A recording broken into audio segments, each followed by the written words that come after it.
We have breaking news. Not great breaking news, it doesn't seem. I'm trying to read this on the fly.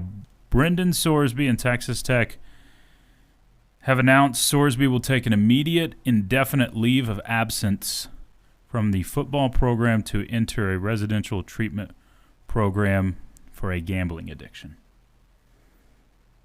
Uh-oh. Tech is committed to supporting Brendan through his recovery process to ensure his long-term health and well-being. Joey McGuire says, we love Brendan and support his decision to seek professional help. Taking a step requires courage, and our primary focus is on him as a person. Our program is behind Brendan as he prioritizes his health.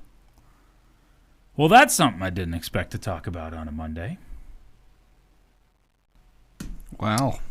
That changes a lot of things. The first initial thing is what's going on. You're like, okay, what causes this? The next thing you start to wonder when you hear the word gamble and college athlete together, it's oh no, what's going on here? We've seen players dismissed. I'm not saying this is what's happening. I'm not saying this will happen, but we've seen stuff for gambling and sports where guys are getting kicked out of programs or whatever by the NCAA. So hopefully none of that is involved. Hopefully none of that's going on. But this is process on the fly. Wow. If you don't have Brendan Sorsby as your quarterback, this 12-0 stuff, this college football playoff stuff sure gets pretty dicey because you got a loaded roster for next year. But football, so much of it revolves around who's behind center. Well, we saw that in our playoff game. Yeah. You know, if your quarterback's struggling, then right. Doesn't matter how good defense you have or whatever, you're gonna struggle. And that's a big one. That is quite the shock to the system. So, Young, get your reaction in, your thoughts, your comments, your questions, whatever you may have. It's welcome on the Yates Flooring Center chat line. So, again, very vague. Don't know anything up to this point, but this is it's massive news that it is an immediate, indefinite leave of absence for Brendan Sorsby to enter a residential treatment program for a gambling addiction. We'll sift through that, whatever it means for Brendan Sorsby and for the Red Raiders in 2026. Y'all get your thoughts, your comments, your reactions in on the Yates Flooring Center chat line. This is The Bottom Line. Wild ride coming up on 100.7 The Score. Pete Thamel has the story up at ESPN, as this is a big one. We're still reading through and digesting, but I will give you as many of the cliff notes as we can. Tech quarterback Brendan Sorsby, who has not played a down for Texas Tech outside of your spring game. He is heading to treatment for a gambling addiction. Sorsby's decision to seek the treatment for gambling addiction, according to sources, came in the wake of a discovery of Sorsby making thousands of online bets. It's not a one-time thing. This is not a couple times thing. This is thousands of online bets on a variety of sports via a gambling app, which jeopardizes his eligibility with Texas Tech. The NCAA is investigating Sorsby's gambling, according to sources, as the organization forbids athletes from betting on both college and pro sports. Tech said in a statement that they're committed to supporting Brendan through his recovery process to ensure his long-term health and well-being. According to sources, this is from Pete Thamel, Sorsby bet on Indiana football while redshirting for the Hoosiers as a true freshman in 2022. So, key there is redshirting didn't have effect on the game.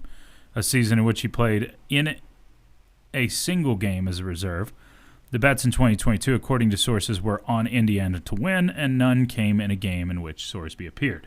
So that at least wipes out any sort of betting against your own team, at least for now, as far as what's been discovered. Betting against your own team, all of that sort of stuff.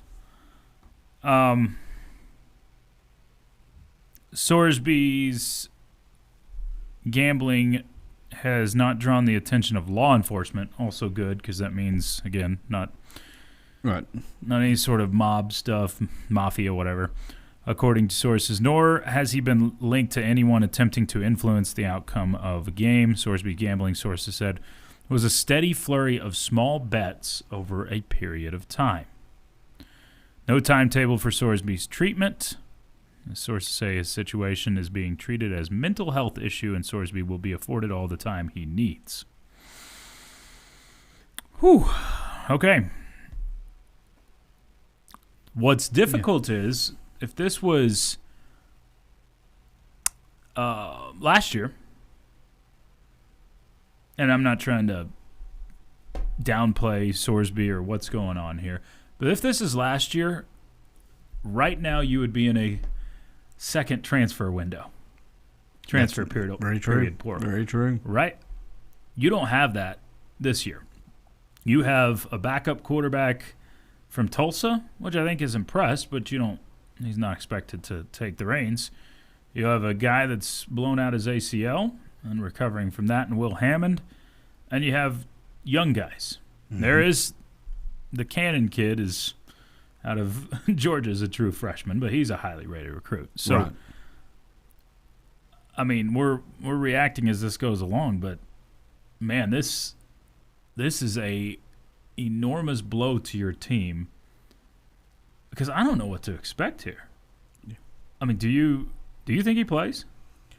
The initial reaction is no. Yeah, that's kind of what I think. I don't, because you go, okay, if it talks about stuff going back to his time at Indiana as a redshirt freshman, but you don't admit yourself for mental health reasons for something that happened 4 years ago. This must be an ongoing situation, whether it's gambling on football or just other things or whatever. Then you've got that. And when you start going down that road for any athlete, that's about the biggest no-no that you can have.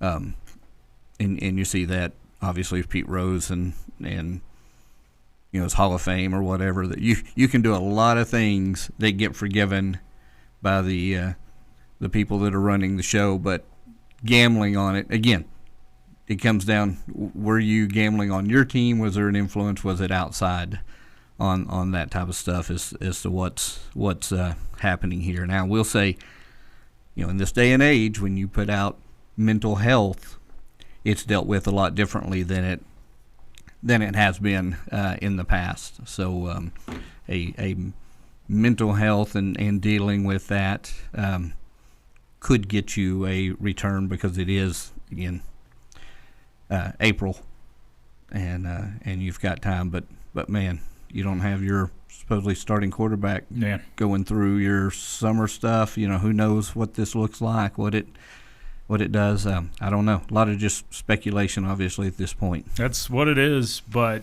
that's what we're left to do is speculate and wonder, because you're at the hands of the NCAA at this point. And what we know of the NCAA, they are not a swift-moving organization. No. So I don't know if this is a self-report type of thing where you're like, okay, here's this information. This is from way back when he was a red shirt. Does something else come out? I have no idea. I guess if there's no silver lining for it, but no. It's better that this happened when he's at Indiana than at Cincinnati in terms of any sort of glimmer of hope that that he plays in 2026. But what a massive blow to the program. According to the reports, this NCAA guidelines that were amended in 2023 state student athletes who wager on their own games or on other sports at their own schools, and then in parentheses, face permanent loss of college eligibility in all sports. I mean, that's the precedent that's been set. Yeah, we'll see. Right. We've seen this happen. I don't know of anybody else that has been caught gambling on sports, in college sports, and returned from it. Who was it Decker? No, not Decker. The one before him at Iowa State. Iowa State had a quarterback. Oh, yeah. Which one was it? Anyway. Yeah. Was it Decker? I can't remember. I can't remember. Which one anyway, it was, it's been one of the recent quarterbacks since the last 3 years all about or so. that. Iowa State, we've seen it with various athletes. This in the NCAA is by far the most high-profile athlete that's been in the news for gambling. And he's high-profile because, as we were going to talk about, some of these mock drafts have him going in the first round next year. Yeah.